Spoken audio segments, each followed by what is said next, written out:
Hello guys, Diaochan banner in 36 hours, we're gonna talk about her, but this is not going to be your typical guide. I will be talking purely about awakenings. For those of you that are right now at the end game, late game, might already know what to do, but a lot of people can be confused on when should you stop getting awakenings for her.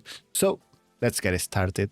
Now, Diaochan has two modes, everybody knows, the healing mode and the inspiration mode.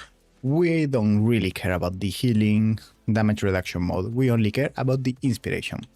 So, if we go into the awakenings, mine is A3, we have the awakening 1. Everyone knows this is pretty much a must-have for both Arena and Abyss 1. So yeah, everybody knows that if you have 200 summons, you're gonna pull for this. This is pretty good, pretty important. And this is just basic. Then we have the Awakening 2 with 300 attacks. A lot of people don't know that these awakenings that give base attack, okay, this is not my build, the gear must be on someone else. This attack, the extra 300 goes into there. So, what does this actually mean?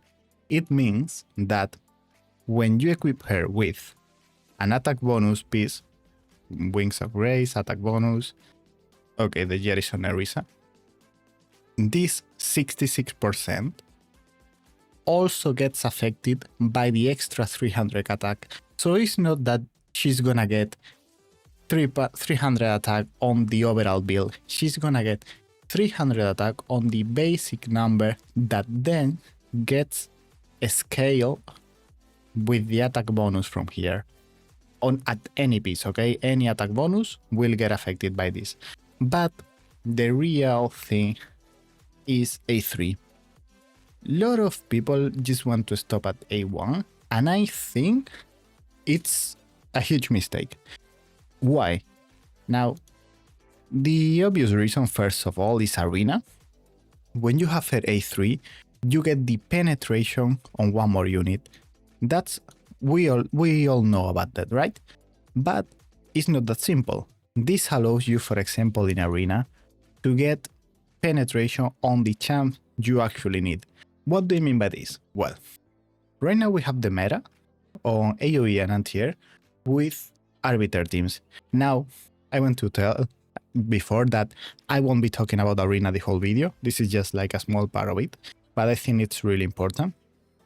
And we have anti-air and AoE.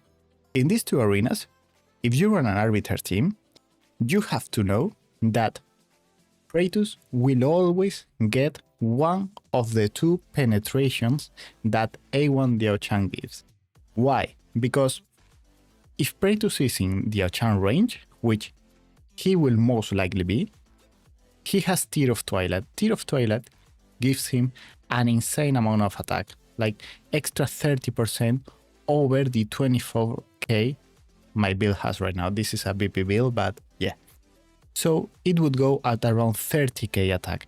This cannot be reached by fighters, like there is no way maybe Lady Alex, Valara, Yuri, any champ you think about that is not a mage cannot reach that attack number. So you're already losing one penetration. Then the other penetration, in my case, would go to Ingrid right here in AoE, right? So we have Valara without penetration in Arena. Valara, the main DPS, the most important champ in Arena right now. Then in anti-air, let's say you're running this team with Yuri. Kratos would take the penetration. And then Valara, Erlang, or Yuri would take the other one. Then you have two units without it. That's why I say that you actually use the A3 more than you think of, because it's really important, but this is not the main part. My main focus is going to be Abyss. In Abyss, we go into the rankings. A lot of people are using A2 Diaochan, right?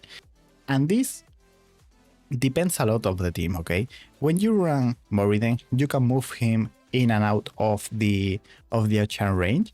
and manipulate the penetration, because when he goes into range, you can make him get it. And when he leaves, he can give the penetration to another unit. But let's say we are running the typical team without Moriden, like this team. 80k damage. On a normal team, you need Ingrid to boost the damage from Kigiri and Vulcan, right? Because for those of you guys that don't know, when Ingrid does damage to the boss, the damage from in this case, Vulcan and Kigiri gets boosted. So we need Ingrid to deal damage. Ingrid already has a Tear of Twilight, so she takes 1 penetration from the team. And then we have Nastia. Nastia takes the 2nd penetration of the team. Right now, you could say, well, I could build Nastia with crit damage and make the penetration go from Kigiri, because Kigiri tends to get more attack than Vulcan if the gear is pretty much the same. So now we have Ingrid and Vulcan with penetration. But for those of you guys that are close to reaching 60k, using this team, the one Porphylam is using, already know that breaking the 3rd shield can be an absolute nightmare if your gear is not good enough or you are not using Drailing. So, what does A3 Diaochan allow you? She will make it so that Vulcan, Kigiri, Ingrid all get the penetration. The difference this makes when breaking the 3rd physical shield, it's crazy. Like, you guys cannot make an idea of how huge is having penetration on Vulcan when breaking that 3rd shield, and this can only be obtained with A3 Diaochan. So I'm not saying A3 is required for 60k. No, I did 60k without her A3. I did it with her being A1. But the difference is huge. The gear requirement just goes down so much. It's just so much easy. And if you guys ask me who should pull for A3 Diaochan, well, before that, let me talk about A4 and A5. This is a total waste, okay? The only guy that should pull for A4 and A5 Diaochan is people that want to rise their BP in Arena. No other reason as of right now, because maybe we have a boss when this is actually useful, but as of right now, it's not. A4, all damage reduction. This doesn't apply exactly to his passive. This is just overall damage reduction to her, and then this, which is a small heal, because you're not going to build her with healing effect. She's just a pure inspiration champ, and then Rage Regen, but you're not really changing her much, like from one mode to another. You pretty much just change her once or twice. So the only reason to get A4 and A5 is if you want to boost your BP in Arena, but it's just so specific. Instead of having a, let's say, 600k team, you can have a 610k team and make it harder for people. But I'm gonna be honest, that's maybe 5 players in the world that are going to do that just for Arena. Is not really something you should care about. So, my final opinion, and who do I think should pull for the Diao Chan Awakenings if they already have her A1, is always go for the guaranteed. If you have her below A3, you want her A2, you want her A3, you want her A1, and if you don't have her, you want her. Now, is it worth going degenerate, buying summons for her if you are a whale and you can afford it? Because guys, if you're going out of your budget, of course, this is just a game. Don't focus too much, just enjoy the game. It won't make a difference on your account having her A3 right now or waiting a few months until you get a soulstone. Enjoy the game. It's not worth comparing your account with others. Just enjoy your path, enjoy your journey, and play as you want. But if you're a spender, I would say that you should really pull on her banner, because the only banner that is actually worth it, like this banner is pretty good in theory for GBG, this new healer, but we haven't tested her yet.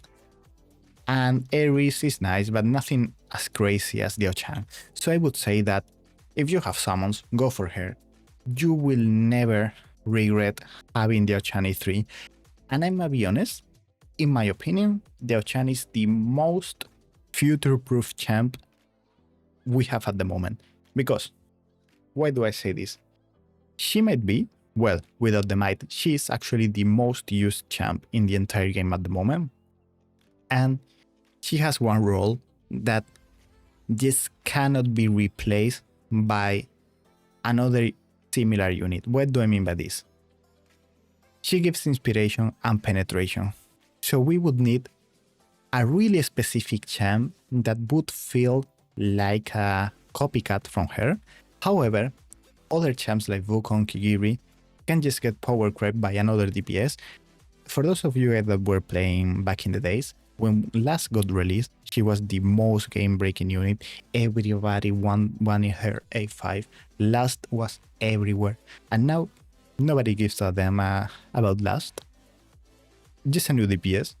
Comes Wukong. Wukong might get replaced in a year just by another better DPS. Diaochan has penetration, has inspiration, it's just so specific that it's hard to be replaced short term. So in my opinion, she's just a must pull, one of the best, if not the best, champ in the game. And you guys won't regret pulling for her A3. So if you can, just pull for her A3. That's it for the day, guys. Let me know in the comments what you're going to do, what you're going to summon, and I'll be trying to answer all of you. I'll see you in the next one. Bye.